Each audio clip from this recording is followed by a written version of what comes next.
Boa tarde a todos. É com alegria que a gente vê a casa cheia, no último dia também da semana da Feira do Livro Espírita da Casa de Manuel Felipe Santiago.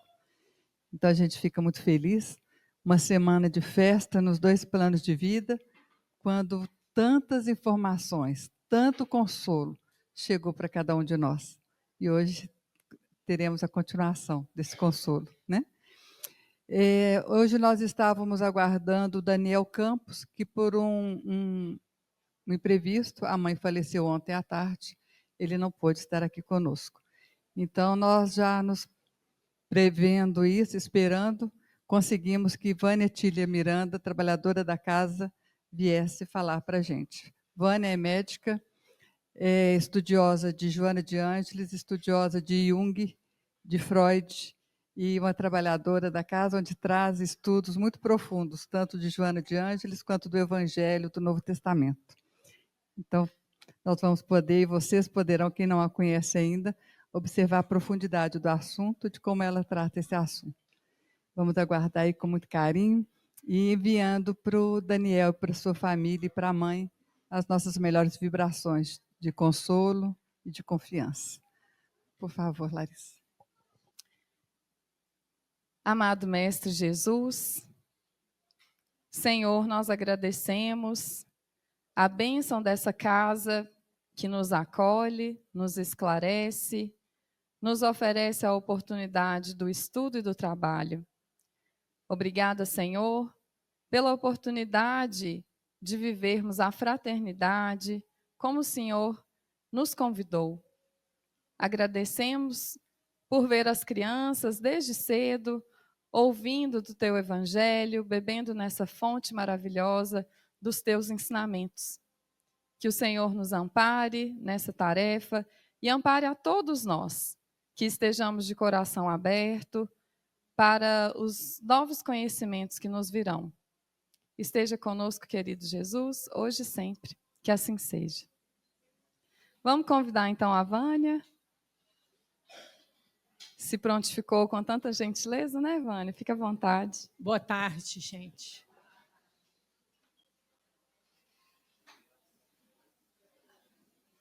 A gente vai falar de depressão, né?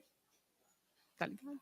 Falar de depressão. Então, para o diagnóstico de depressão, a gente usa os critérios da DSM-5, né? Os sintomas que a gente vai apresentar, eles têm que estar, no mínimo, há 2 semanas presentes na vida da pessoa, né? E que o humor deprimido e a perda de prazer são os sintomas chave da depressão. Eles têm que estar presentes. E é o sinal de alerta para a gente da depressão. Além deles, um ou outro, ou os dois, tem que ter os outros 4 sintomas nessa lista. Então, esse humor deprimido e essa perda de prazer em atividades que anteriormente a pessoa sentia prazer e tinha interesse, né? E associado a isso, tem um ganho de peso, uma perda de peso, um sono exagerado ou uma insônia, né? Uma hiperatividade, ou a pessoa fica muito apática, uma dificuldade de raciocínio, de pensar, de discriminar, de tomar decisões, e as ideias suicidas ou de morte. E é importante que esse sofrimento ele esteja afetando o funcionamento, a profissão, o funcionamento da pessoa na vida, né? E que não esteja associado a outra condição médica. Por quê? O hipotiroidismo, que é um distúrbio da tireoide, dá a maioria desses sintomas aí, né? E não é depressão, né? Além disso, a menopausa, quando não acompanhada, tem a queda brusca de hormônios, pode dar a maioria desses sintomas. Então, tem que fazer um diagnóstico, né?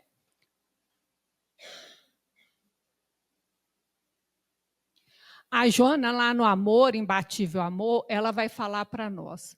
No início, a depressão se apresenta como desinteresse pelas coisas e pessoas que antes tinham sentido para a pessoa. que tinha uma motivação para a pessoa, um prazer naquilo. Então, o primeiro sinal de alerta.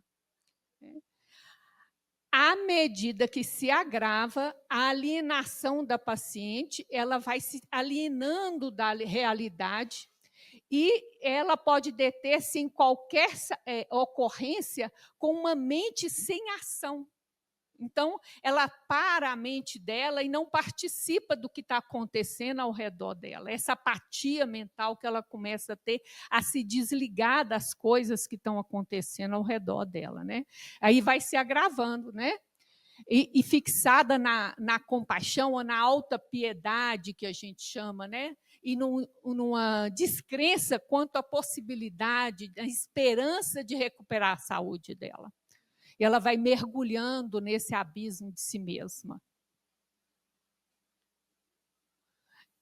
A causa da depressão, a gente precisa ter uma ideia que ela é multifatorial. Então, não tem um fator único que determina a depressão. É um conjunto de fatores. Então, nós vamos examinar cada um desses fatores, tendo sempre em mente que não é um único fator. É a junção de vários, tá? O primeiro é o estilo de vida. Então, o sedentarismo é um grande risco, né? Uma alimentação irregular, o sono irregular, e aí ele vai levar um excesso de açúcar na alimentação, porque a pessoa não dorme direito, aí ela compensa, porque o cérebro funciona com açúcar, ela passa a ingerir mais açúcar e vem a obesidade junto, né? Ou não, né? A questão do álcool, porque a pessoa deprime o humor e ela procura o álcool para dar aquela levantada no humor. Aí ela decai de novo, ela bebe de novo. Ela cai de novo, aí começa o risco do alcoolismo associado à depressão. A mesma coisa acontece com a maconha, que ela deprime o humor, ela usa maconha, dá uma melhorada, cai de novo, ela usa de novo, e a maconha ela vai pegar esse eixo de produção do neuros, que é a dopamina e a serotonina, e ela altera esse eixo de produção dos neurotransmissores, né? E depois vai dificultar o tratamento. O tabaco altera tudo, piora tudo, né? Então, acaba se associando e depois não se sabe se foi causa ou se foi consequência, e a pessoa pode passar a ter as duas patologias, né, junto. O outro é o meio social. A Joana, em busca de Deus, né, ela vai falar da tragédia da depressão na nossa sociedade hoje em dia. Ela vai falar que a cultura contemporânea, né, nos incentiva a esses comportamentos esdrúxulos e favorece a pandemia da depressão, porque eu estando inconsciente de mim mesmo, eu acabo aderindo a esses padrões de comportamento e vou me distanciando da minha essência, das minhas dores, das minhas questões, e vou adotando esses padrões de comportamentos sociais, né, para ser aceita, para ter like na internet, para ter seguidor, né? E a gente vai colocando essa persona que a gente chama, que é essa máscara social, e quanto mais eu me adapto a esse comportamento, mais eu estou distante de mim mesma. E essa sociedade propondo o imediatismo, desfrutar do gozo, né? O prazer imediato, o não conseguir uma espera de um prazer mais elevado, eu vou me viciando com esse prazer muito rápido, né? Os gozos exaustivos que levam ao estresse e às dificuldades do próprio estresse e ao tédio. Após eu ficar experimentando várias vezes aquele prazer, ele já não me dá mais prazer, né? Vai me dando tédio, eu já não começo a perder a graça pelas coisas e vou me viciando só aos prazeres muito físicos, né? E eu perco a possibilidade de ter um prazer mais intelectual, de uma boa música, de uma mensagem, de uma oração, de uma meditação, e eu vou me viciando nesse tipo de prazer, né? E é possível acrescentar-se os que derivam pela perda do sentido existencial. Quando a gente perde de nós mesmos, nós nos perdemos da nossa essência, nós perdemos do que eu vim fazer aqui, né? E começa a haver esse vazio, nessa distância entre o que eu vim, meus objetivos reencarnatórios que eu assumi, que é chamada vocação, né? Então, eu vou perdendo o sentido da vida, né? E vai piorando, dando mais dores, né? A questão da internet, né? Tem a questão da comparação, a gente vê na internet a família margarina, a família sem problema, todo mundo muito feliz, as pessoas sem rugas, né? As pessoas todas jovens, todo mundo usa filtro, todo mundo é feliz, e vem essa autoestima, porque a realidade não é essa, né? E isso é mais impactante nos jovens, porque a minha geração e as suas teve uma vida fora da internet. E o jovem, desde cedo, ele está na internet, então isso tem um peso maior para ele, né? Então ele não tem esse senso crítico que a gente tem, de saber que aquilo não é exatamente assim que está sendo vendido, né? Então, isso altera a autoestima. Tem a questão dos haters que expõem, que faz crítica pública, né? E a questão do isolamento social também, porque você consegue, naqueles vídeos do YouTube, vídeo do TikTok, né? Você aciona vias de prazer muito imediato, né? É bichinho que corre, é criança que corre, e se aciona no seu cérebro pequenas vias de prazer, e a solidão que devia estar doendo, você consegue um alívio e se isola mais, né? E a gente vê também a dificuldade do jovem de fazer amizade, porque é tudo muito online, né? Então, o contato olho a olho, a amizade mesmo, vai ficando mais rara, né? E isso para nós também acontece com os velhos, acontece com a gente também, está cansado demais para sair com as amigas, cansado demais para ter esses laços de amizade que nos sustentam durante a vida, e a gente procura na internet, né? A questão que nós somos herdeiros de nós mesmos.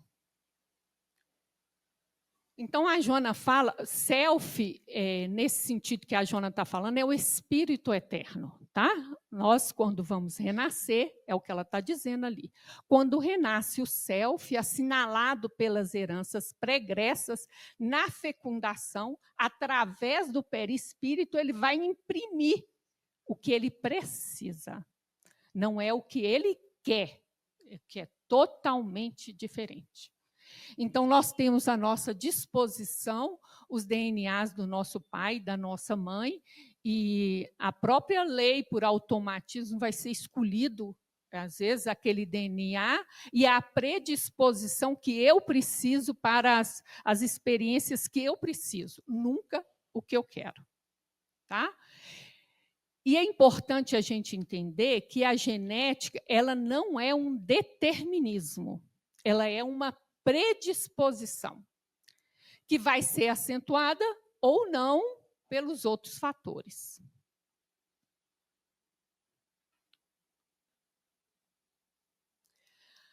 Aí a Joana fala também da transferência de dramas e tragédias de uma existência para outra. Né?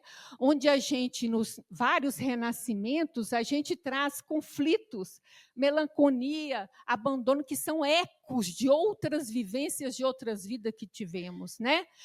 Desconsideração por nós mesmos, a perda de autoestima, desconsideração pelos nossos valores, e às vezes são ecos de experiências de outra vida que está ecoando nessa aqui agora. Por isso, nós somos herdeiros de nós mesmos. Por problemas não resolvidos, por conflitos que deixamos para trás, e eles emergem nessa atual reencarnação, que a gente vai ter que lidar. E a gente vê que por essas coisas que a gente traz, a depressão ela pode ser mais leve ou mais grave, né, gente? Conforme a intensidade e a quantidade de fatores que a gente tem. E os recursos da alma. A Joana vai falar para nós no Desperte, seja feliz, que quando o cerco dos problemas se torna aparentemente irremediável, é a leitura minha que está equivocada, né? Aí os temperamentos de constituição mais delicada caem em depressão. Então, é importante a gente entender que a depressão ela tem muito a ver com essa leitura equivocada das coisas. E é importante a gente ver que, às vezes, é um espírito que não tem uma consciência mais amadurecida e não consegue buscar em si os recursos necessários para enfrentar a situação. E ele acaba caindo na depressão.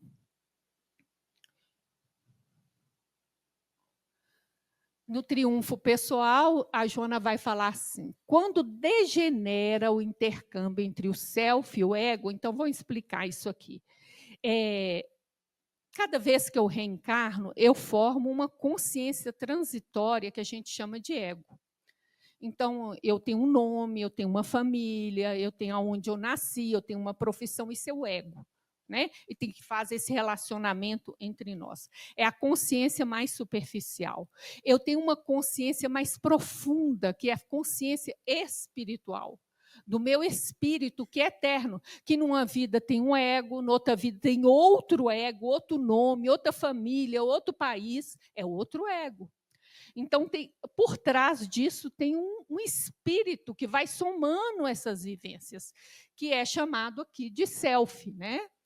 Então, quando a Joana fala, quando esse intercâmbio entre essas consciências maiores, né, se perde, então o direcionamento das nossas aspirações se perde. E a gente se entrega aos conflitos, né, levando ao transtorno depressivo. Então, gente, se eu não tenho essa visão mais espiritual da vida, a vida fica muito curta e os problemas ficam muito pesados, porque a vida se restringe aos 70, 80 anos.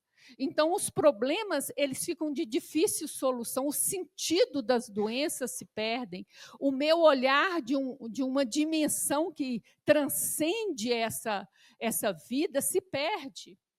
Então, quando eu tenho a possibilidade de ter essa visão mais ampliada, os problemas diminuem. Eu consigo entender que o peso relativo dos problemas se torna menor. Eu consigo ver um sentido no sofrimento que visa um crescimento, uma educação, uma expansão de potencialidades. Então, é mais fácil quando eu entendo um sentido de um sofrimento do que um sofrimento por sofrer. Né? Então, essa perda dessa comunicação com a parte espiritual nossa, ela predispõe a depressão pelo peso mesmo que as coisas relativamente tomam. E as marcas da infância. Então, a Joana vai falar que precede também os eventos de natureza perinatal, lembrando que perinatal é da fecundação até o fim do primeiro ano, né?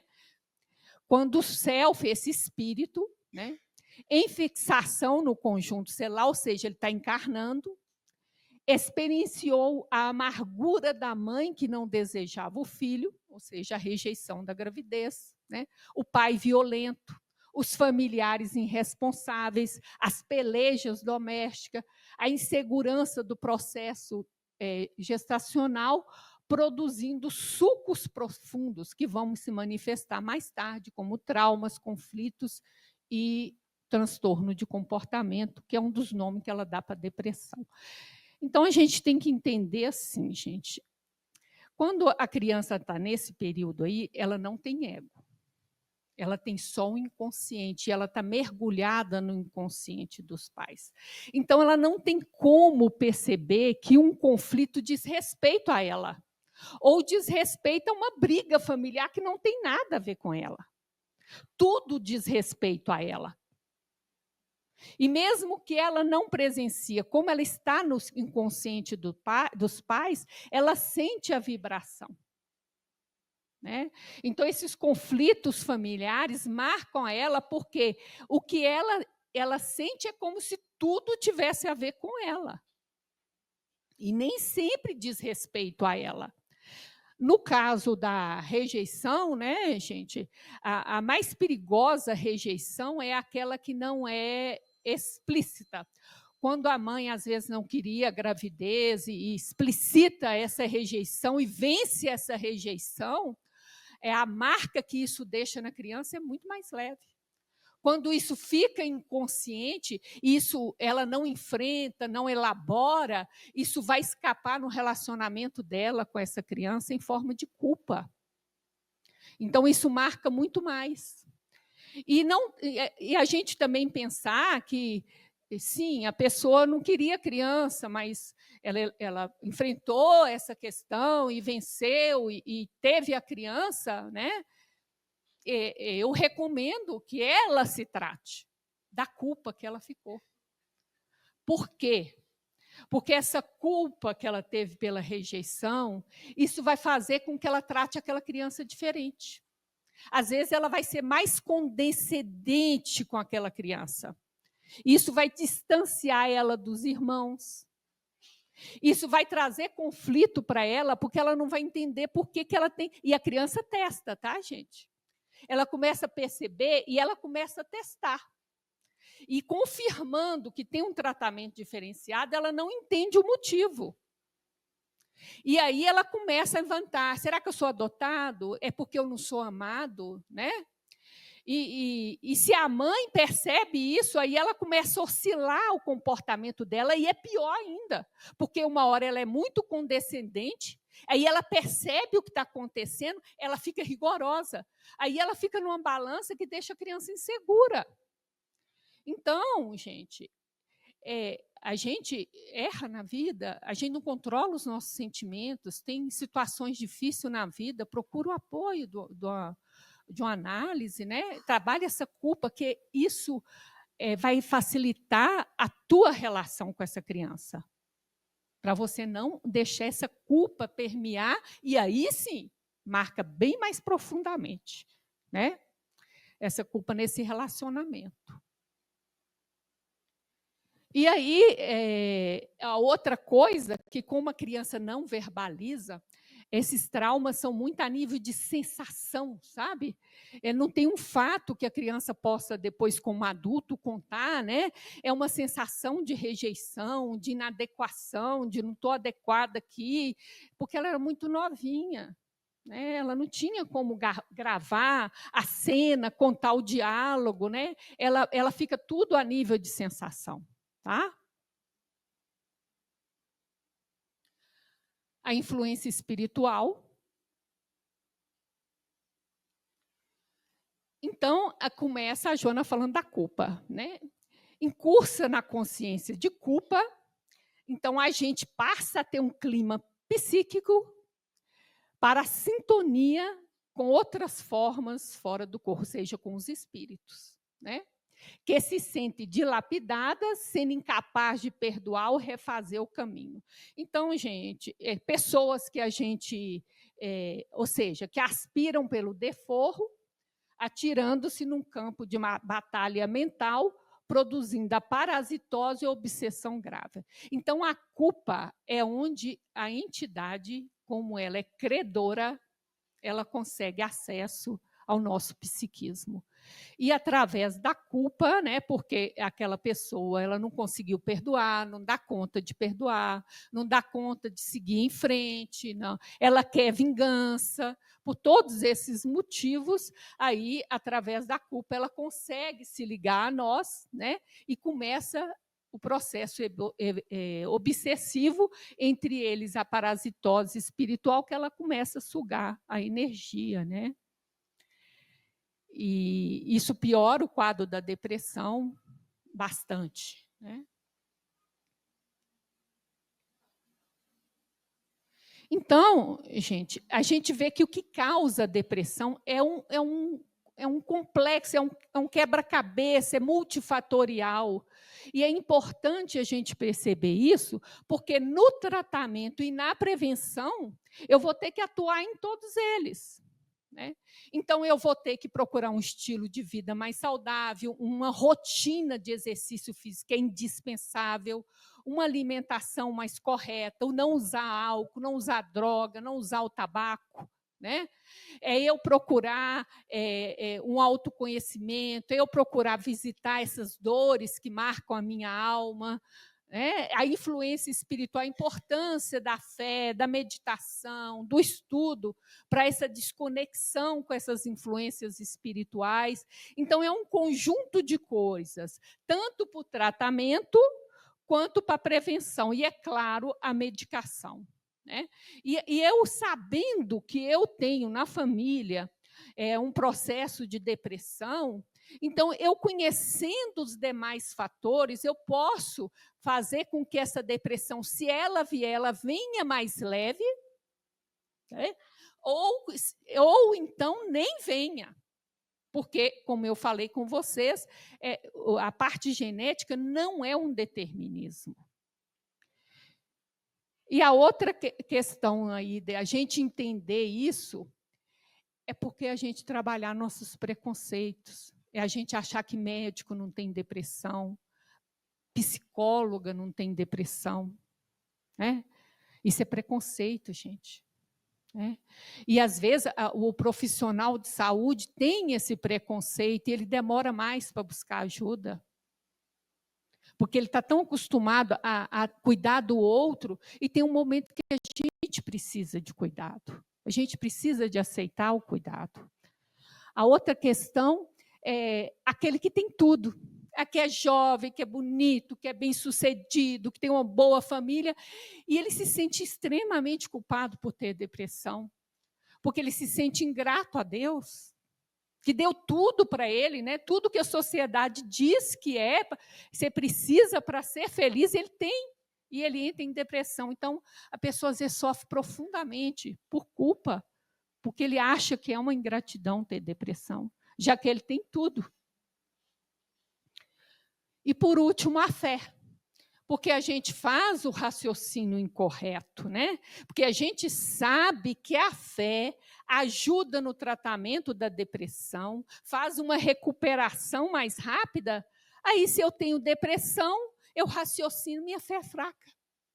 E se isso é um valor para a pessoa, ela sofre por isso. Porque aí ela se sente quase infiel a um Deus que para ela é importante. E não é verdade, por isso que é importante entender que é multifatorial. E se a pessoa não tivesse a fé, talvez ela não conseguisse atravessar essa doença. Ela não teria forças para enfrentá-la, ou talvez ela fosse até mais grave.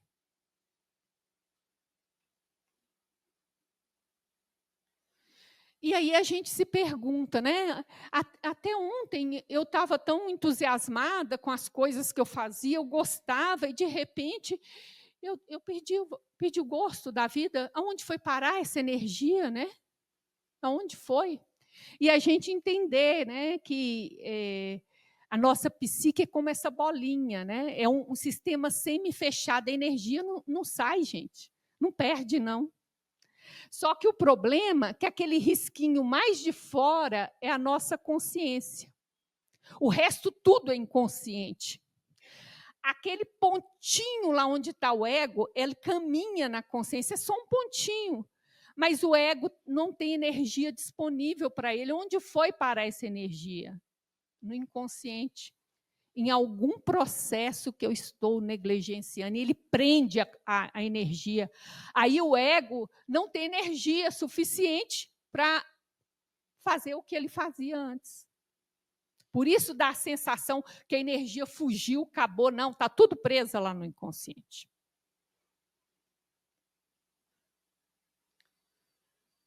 E é importante porque para a gente que nós somos espíritas, para a Joana, para Jung, a doença já é o começo da cura. É importante a gente ter essa visão né? A doença tem um propósito, né? Então, é importante isso, porque isso dá uma esperança, dá um caminho de renovação para nós. Então, lá no Refletindo a Alma, né, é da AME, né, ou da MERGE, o livro, fala assim, o grande valor, olha só, ele fala do valor da experiência da depressão. Está em perceber que esse movimento da regressão da energia está a serviço do self, do espírito. Então, essa energia que estava lá fora para me executar aquilo que eu queria, que me motiva, que eu gosto, ela vem para dentro e ela fica presa lá, mas ela está servindo ao meu espírito. Precisamos resgatar o que foi perdido. Trazer à superfície parte importante que foi deixada para trás para integrá-la, né, na consciência. Então, a depressão fala de dores da alma que nós deixamos de lado, de conflitos que nós temos e foram deixados de lado, dessas coisas que às vezes ressoam de outra vida, né, e que a gente está precisando olhar. E a vida grita e a gente às vezes está atarefada, está fazendo, não tem tempo de olhar. E chega uma hora que a vida grita mais alto. Ela está exigindo que você volte para dentro. Então, ela tem um sentido, a depressão.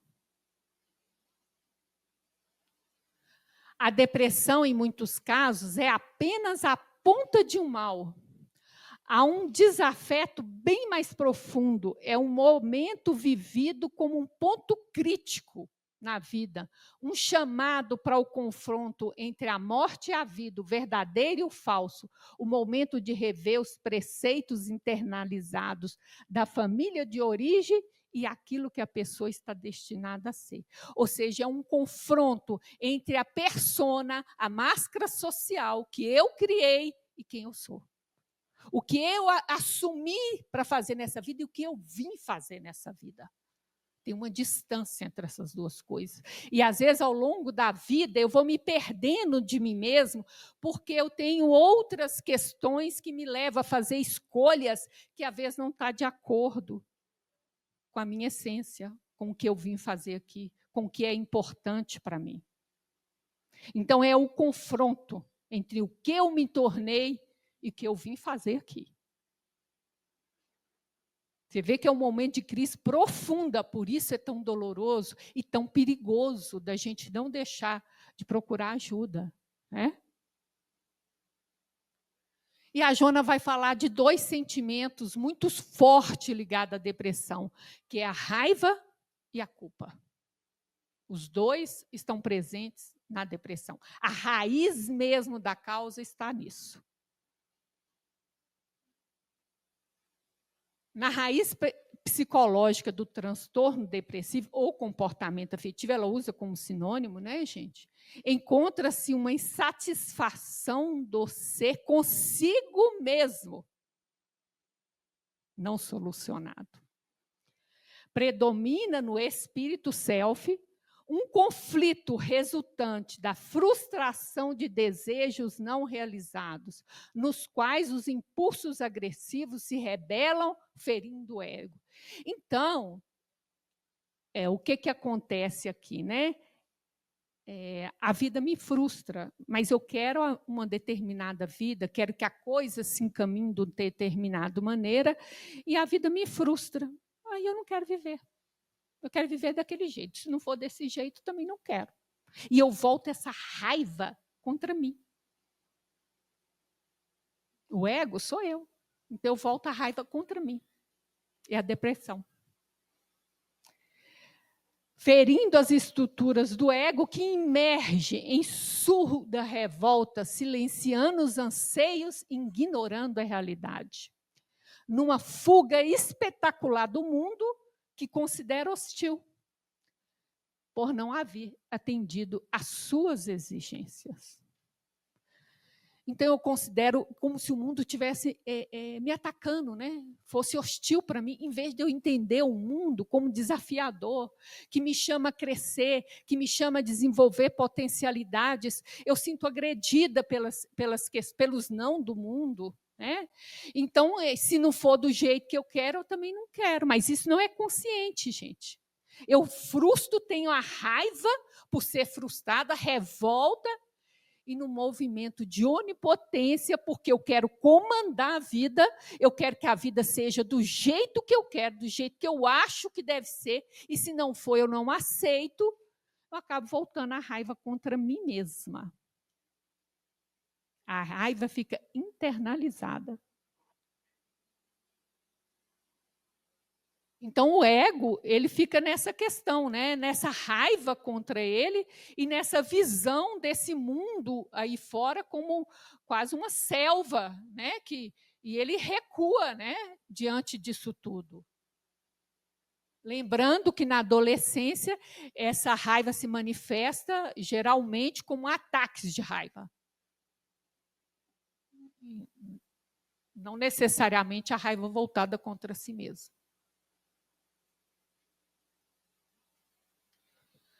Ao lado desse fator, deflui os eventos da vida, do luto ou da perda, como bem assinalou Freud. Faz-se responsável por uma alta cifra depressiva. A morte das pessoas que a gente gosta, né? Arrebatando a presença física de um ser amado ou geradora da consciência de culpa. Quando sucede imprevista, sem chance de apaziguamento de inimizades que arrastam por largo período, ou ainda por atos que não foram bem elaborados, gerando, então, o arrependimento e o conflito punitivo. É quando, gente, com as pessoas que a gente ama, a gente tem conflito, a gente tem desavença e não vai atrás para fazer as pazes. E acontece daquela pessoa morrer. E aí fica a culpa. É a outra causa de depressão. Então, se eu estou num luto e esse luto não está melhorando, não está passando, se pergunta se não tem culpa ligada a isso. Eu devia ter feito isso, eu devia ter dado tal assistência, eu devia ter ido atrás, pedido desculpa, eu devia ter falado aquilo. E, às vezes, nós ficamos com essas dores guardadas que nos aprisionam. E o luto não vai passar. Ele vai aprofundar por causa da culpa.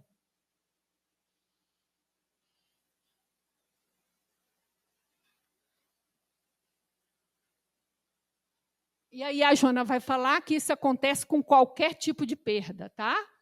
Produz impacto aflitivo, perturbador, que é natural. A gente teve uma perda, a gente tem que ter esse abalo mesmo, né? Demora-se um tempo, de 6 a 8 semanas, que ela acha que para recuperar de uma... Não está falando do luto de perda de pessoas. Aí se prolonga, agravando, aí precisa de tratamento. Então, mais importante do que o tempo é a gente entender. Eu posso ferir a minha pele, mas eu vejo ela cicatrizando? Ela está melhorando? Então, está tudo certo. Então, eu tenho uma perda, que pode ser perda de várias coisas, mas com o passar do tempo, isso está melhorando? Ou eu não estou conseguindo seguir em frente, não estou conseguindo elaborar essa perda, eu preciso de ajuda. E é importante a gente entender que todas essas perdas, os filhos que saem de casa, a perda do emprego, um relacionamento que termina, um objeto que às vezes tem uma, vamos dizer assim, uma ligação emocional, né, importante para mim, e o envelhecimento, que nós vamos tratar aqui a pouquinho. Né? Não dói, não é por causa da perda, é o que está por trás.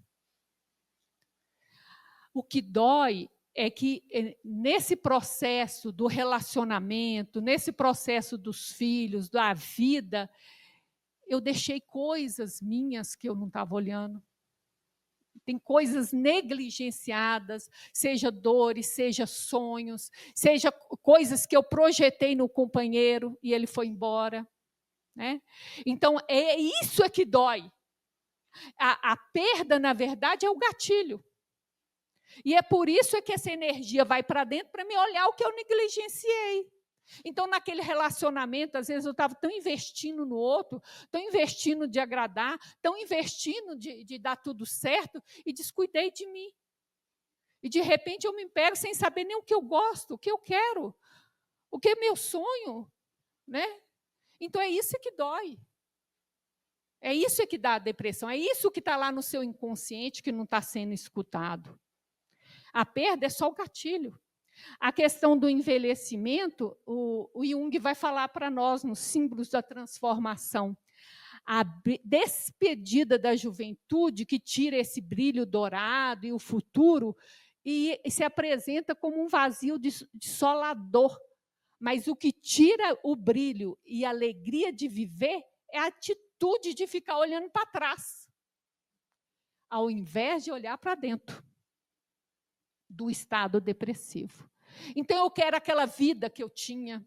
Eu não quero abrir mão da posição que eu tinha na família, que eu tinha na sociedade, aqueles benefícios que eu tinha na parte jovem, a questão do corpo, que já não é o mesmo mais, eu não tenho a mesma vitalidade, já tem limites. Então, eu fico presa no que foi. Eu não quero aceitar as mudanças que a velhice traz. E aí, ao invés de voltar para dentro, eu volto para trás. E eu fico presa naquilo que foi, naquilo que foi.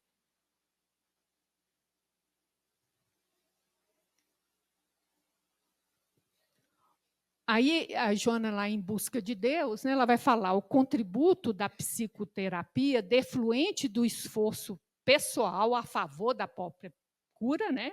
Não existe psicoterapia se a pessoa não quiser fazer. Das leituras, está falando da cura, tá, gente? Processo de cura. Das leituras edificantes e estimuladoras, o objetivo nobre, o trabalho artístico. A Joana fala que é muito importante o trabalho artístico para a gente expressar nossas emoções, né? Ensejando a instalação da beleza em meio a essa névoa da depressão, a oração dirigida a Deus, a confiança em Deus, né?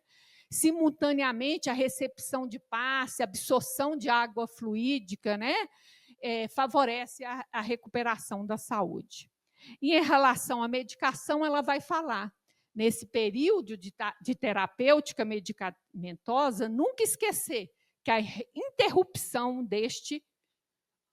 por este ou aquele motivo, irá produzir resultados danosos à recuperação, podendo levar o paciente a um estado de cronicidade. Isso os médicos falam. Você começa a tomar o comprimido e esquece daqueles outros todos os fatores que estão incluídos na depressão, e o remédio está muito bom, eu melhoro.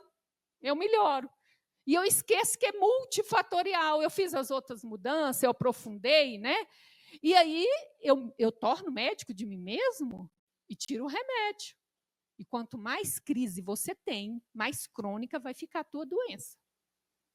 Então, você tomou, está melhor, discuta com o teu médico, é ele que decide quando tira o remédio, não é você, não. A gente tem que sair dessa onipotência. Né? E a Joana vai falar nisso. Vai trazendo crises e mais fácil vai se tornar crônica a depressão. Por retirada incorreta e no momento errado do remédio. E, por último, né, eu gostaria de trazer para vocês essa pérola maravilhosa da Joana, para a gente poder fechar nossas reflexões, que o ser consciente deve trabalhar sempre, partindo da realidade em que eu me encontro. Aceitando-se como é, aprimorando sem cessar. Somente consegue essa lucidez aquele que se autoanalise, disposto a encontrar-se sem máscara, sem deterioração. Para isso, não se julga, nem se justifica, nem se acusa, nem se culpa, apenas descobre-se. O caminho do autoconhecimento exige o não julgamento, a aceitação. Não é conivência, é aceitação. É isso, gente, que eu tinha para trazer para vocês.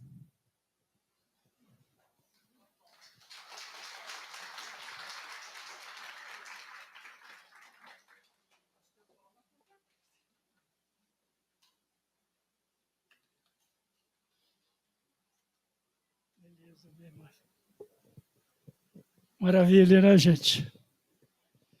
Deus te abençoe, minha querida. Obrigado pela beleza. Gostei dessa última frase sua, trabalhar, vencer as nossas fraquezas, né? Gente, em nome da diretoria, antes de fazer a prece, nós gostaríamos de agradecer vocês que participaram durante essa semana referente à Feira do Livro Espírita. É a 25ª edição, cujo tema foi Jesus no Lar. Foi uma oportunidade durante a semana que nós falamos sobre todos os problemas, especialmente os problemas mais críticos dentro do lar, e veio nos ajudar muito. Os palestristas excelentes, como nós vimos aqui hoje, te agradecer mais uma vez, querido. E foi muito bom, a casa cheia. E é isso, conhece-se a doutrina espírita estudando. Quem não estuda não vai compreender esses valores fundamentais. Por isso que nós temos ali na saída os livros, não é para vender, é para divulgar. Essa é a finalidade da Feira do Livro. E a gente fica feliz porque a nossa casa tem esse princípio, essa razão de ser. Quando nós vemos esses jovens entrando aqui, que emocionou demais da conta, quem viu a turminha, dá uma certa satisfação para a gente, porque o nosso tempo está chegando, né? Os cabelinhos estão indo embora, estão clareando, a nossa hora também é esperar substitutos. E eles estão aí, chegando. Temos que valorizar muito a evangelização. Regina, Marzé, todos os evangelizadores que aqui estão, é uma alegria. E é estudando, ok? Então, vamos agradecer a Deus, então, agora. Pensando no lar, gente. O lar, esta célula bendita, que Jesus protege em todo instante, mesmo nas dificuldades, mesmo nas intempéries. Ali mora o amor. Obrigado, Senhor Jesus. Obrigado, amigo querido, e que seja esta luz a presença eterna em cada cantinho das nossas casas, das nossas atividades. Mesmo nos momentos difíceis, ali a sua presença se faz de forma saudável. Basta que tenhamos um comprometimento conosco mesmo, dentro de uma consciência equilibrada, fiel e serena, mesmo junto às dificuldades dos filhos, mas mantenhamos um comportamento saudável, feliz e harmonioso. Obrigado, querido amigo, que a tua luz ilumine sempre as nossas atitudes, as nossas mentes, clareando-a para que nós possamos caminhar na luz do teu coração, na esperança de sermos elementos cada vez melhores, divulgando o teu evangelho aonde formos e com quem estivermos. E a nossa esperança, Senhor, é de ver que o amor permaneça no coração de todos os homens, aonde formos e com quem estivermos. Muito obrigado. E possamos voltar aos nossos lares com segurança, equilíbrio e muito amor no coração. Muito obrigado. Que assim seja.